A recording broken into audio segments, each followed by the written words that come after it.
Il-festi fil-lokalitajiet ta' Malta u Għawdes se jkunu ċċelebrati permezz ta' qudies u pellegrinaġġ. Dan hekk kif mhux se jkun hemm permess li jsiru l-marċi tradizzjonali li tant huma popolari fost il-Maltin.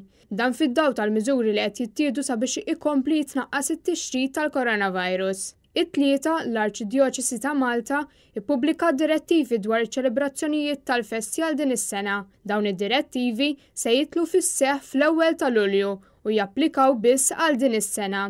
Il-festa se tkun iċċelebrata permezz ta' qudiesa solenni u pellegrinaġġ mat-toroq tal-belt jew raħal fid-data tal-festa liturġika jew fil-ħadd li s-soltu tkun iċċelebrata l-festa fix-xhur tas-sajf. Għal dawk il-festi li diġà għaddew se tinstab ġurnata alternattiva. Il-pellegrinaġġ li huwa mixja ta' fidi ser ikun ikkaratterizzat minn talb parteċipattiv li jista' jinkludi s-sem ta' banet li jakkumpanjaw it-talb b'nijiet reliġjużi.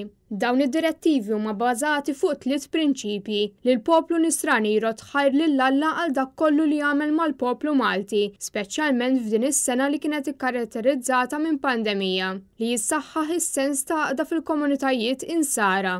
U li tingħata importanza speċjali l prinċipju ta' solidarjetà billi ssir enfasi aktar mis-soltu fuq l-għajnuna li l-Knisja toffri lil persuni fil-bżonn.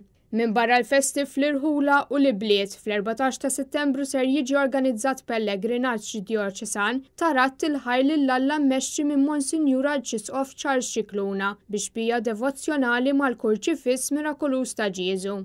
L-isfijiet appellaw għal maturità u l-kooperazzjoni bejn dawk kollha involuti sabiex il-festa tagħti ġieħ lil qaddisin protetturi tagħna u tkun verament espressjoni ta' Ratt il-ħajr lill-Alla.